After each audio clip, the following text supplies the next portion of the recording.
Hello friends, and welcome to another video from my series Quick Thoughts On, in which I always talk about different stories from the rich Star Trek universe. 50 years and a bunch of weeks ago, NBC aired the next episode of the classic Star Trek show. It was called The Cloud Miners, and not the Cloud Miners, as I thought, for basically decades, and these are my honest opinions about it. Now, I have to apologize because I'm going to break one of my principles, or two actually. I'm usually trying not to speak about politics on this channel or to give any of my personal information away unless it's absolutely necessary for helping to understand my positions. This is one of the cases. Many people have asked me where I'm from.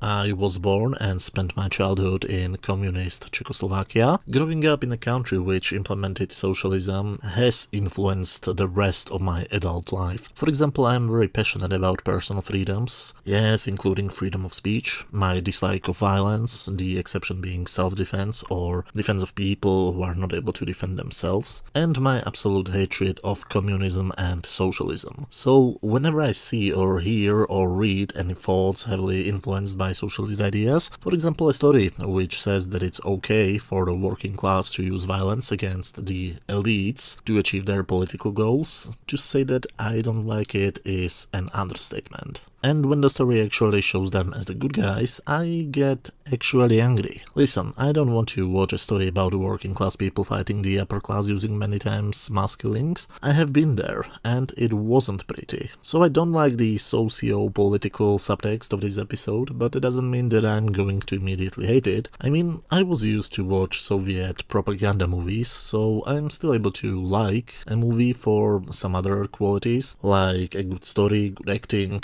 dialogue, or any other hundreds of reasons. So, is at least the plot of this episode good? Well, if I should describe this episode with one word, it would be the word boring. I tried to watch this episode 4 times, and every single time after a few minutes I took out my smartphone and started to check my emails. The story begins on the bridge of the Enterprise, where we are told that they have to pick up some Zenyte, I hope I'm saying it correctly, and to bring it to some planet to cure their plants, otherwise the whole population of the planet would die. When they beam down to the mines, they don't find the Zenyte, but instead first look at the flying city and then are captured by the troglodytes. The landing party for some reason contains only Kirk and Spock and not McCoy this time, but of course we get a pretty decent action scene, which only gets interrupted by the planet's High Advisor Plessus. His security guards help Kirk and Spock, and they beam to Stratos, the floating city. The funny thing is that I always thought that Stratos was just a matte painting, because it looks so poorly detailed and flat, but no, it was actually a miniature. Well, they really were out of money at this point in time. They talk a bit about their society. Troglodytes, the working class people, are the less intelligent part of their society, and they live down in the caves, and the Stratos inhabitants who are doing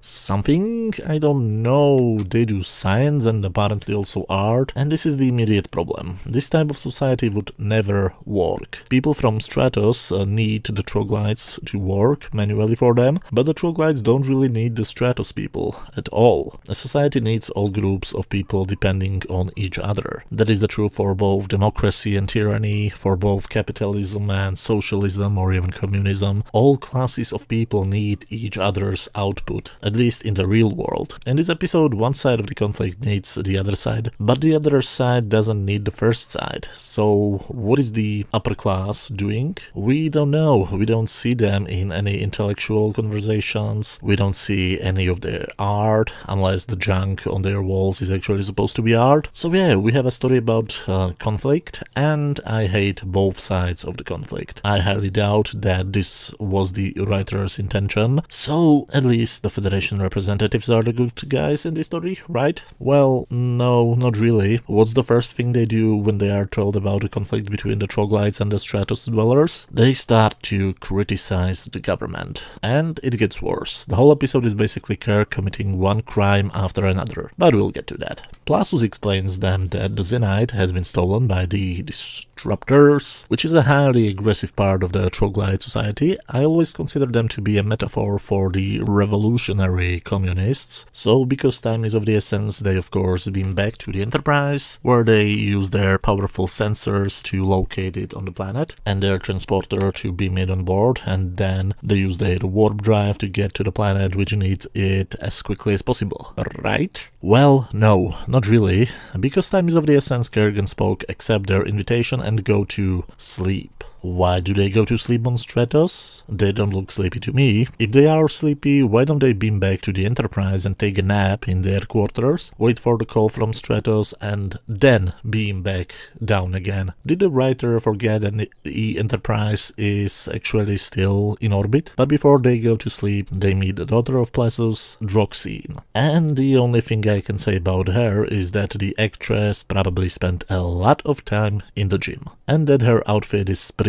distracting. I would probably not be able to work with her, and for some reason she is interested not in Kirk but in Spock. Why? Don't get me wrong, I love Spock and I was a huge fan of Leonard Nimoy, but if you compare the looks of Shatner and Nimoy, well, let's say that I'm surprised. We have a very bizarre meeting with a troglodyte. He's scout on Stratos, he claims to be a worker there, but he doesn't have his card. So Plasus demands that he tells him what he wants to know, which means the names of the disruptors, and the guy decides that the best idea is to jump across the railing to his doom. And I'm watching it very confused, trying to understand what am I supposed to be feeling, but enough of that. Kirk takes a nap and Spock sits on his butt and watches him. You know, I will not even attempt to ask why. Then out of nowhere, suddenly we have a montage of outtakes of previously seen scenes with Spock's voiceover. He doesn't start a log entry or anything like that, he simply starts to say some inner monologue stuff, while they simply freeze frame, play the montage. I mean, why? And yes, I know I said I won't ask it again, but I really have to. What the hell is going on? Then he stands up and goes to talk with Droxine. So what do they talk about? Vulcan mating rituals. Yes, the same Spock who was too shy to talk about this topic with his best friend Kirk is now freely talking about sex with Droxine. Meanwhile, Vanna, the young woman who was the leader of the attack of Kirk and Spock, sneaks into Kirk's room with a weapon in her hand, but Kirk is not sleeping. He opens his eyes and the tone suddenly changes, because within a few seconds it starts to look like Kirk is trying to rape her or something like that, instead of defending himself. So did Kirk sleep at all? If not, why was he laying with his eyes closed, knowing that Spock is sitting next to him, looking at him? Does this turn him on? How did Vanna get to Stratos? Last time we have seen her, she was in her mining outfit, having a fight. She fled to the mines, Kirk and Spock beamed to Stratos, and now she's there too, in a sexy dress, all cleaned up. When did she find the time to calm down after the fight, have a shower, change her hair, change her outfit, and get to Stratos? And how did she get there? I thought that the only way to get there is the platform. Does nobody guard their version of the transporter? A few minutes ago we have seen that there are guards guarding the transporter. Did they also decide to take a nap, allowing her to get into the city? Do the miners also have a secret teleporting device? If so, why don't they use it more often? What was her plan? Did she just lurk in the shadows waiting until Spock gets out of the room? How did she know Spock will leave the room? What would she do if he didn't leave it? How did she know that Kirk is sleeping, or at least pretending to be sleeping? What was her plan if she found him being conscious? She is half of him.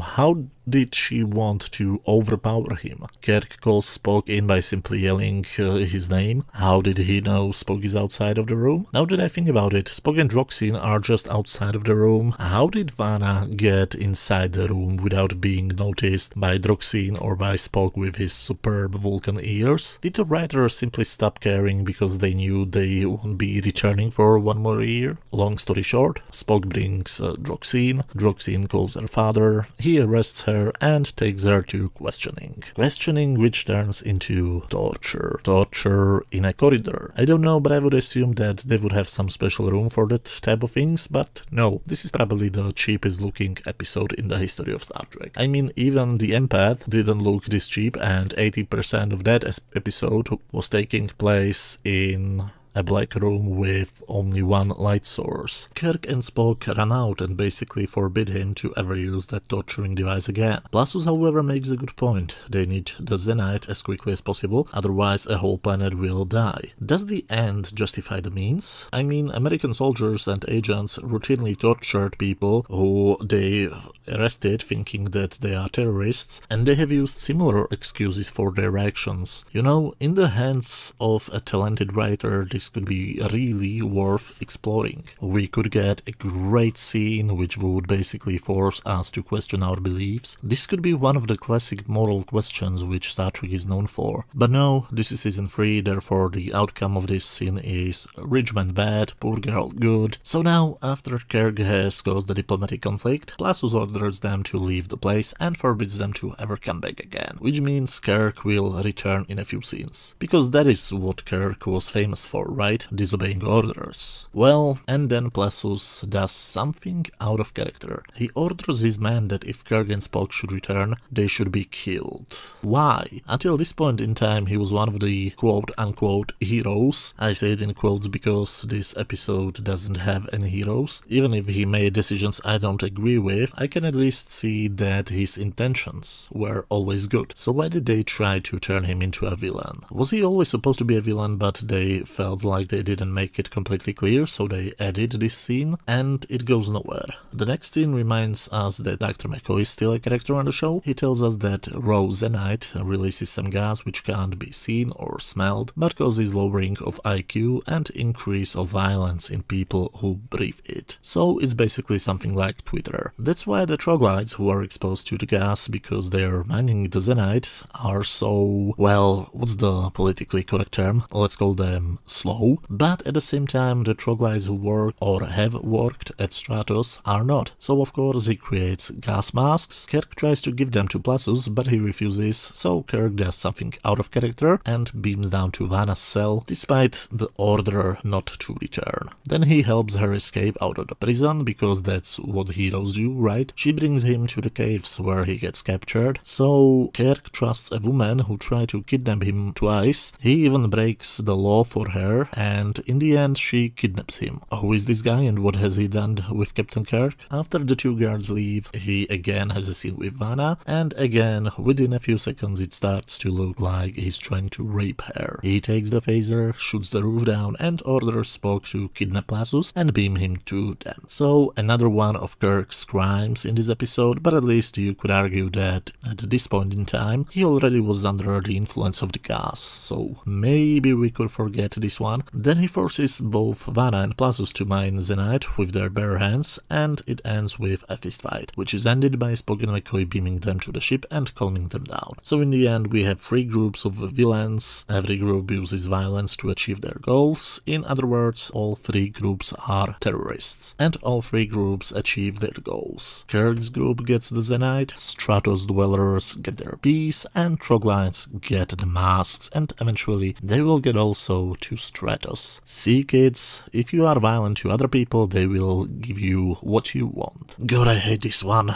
It has horrible morals, looks cheaper than it probably was. Most of the episode is boring, characters make decisions which are completely dumb, things happen because the script needs them to happen. The annoying thing is that this episode had potential to be really good. I mean, it was started by David Gerrold, who wrote the Tribbles episodes and has done uncredited rewrites for many other episodes. But it was finished by the guy who wrote Let That Be Your Last Battlefield, and their story was turned into a script by the writer of The Gamesters of Triskelion or The Paradise Syndrome. Suddenly the phrase "too many cooks in the kitchen" comes to my mind, not sure why. Oh, and did you know that Oliver Crawford, the guy who took it from Gerald, was blacklisted during the McCarthy era because he was supposed to be a communist? That doesn't surprise me at all, unfortunately. This episode could really be a huge morality tale and had a chance to become one of their absolute classics, but instead I remember it for having the floating city and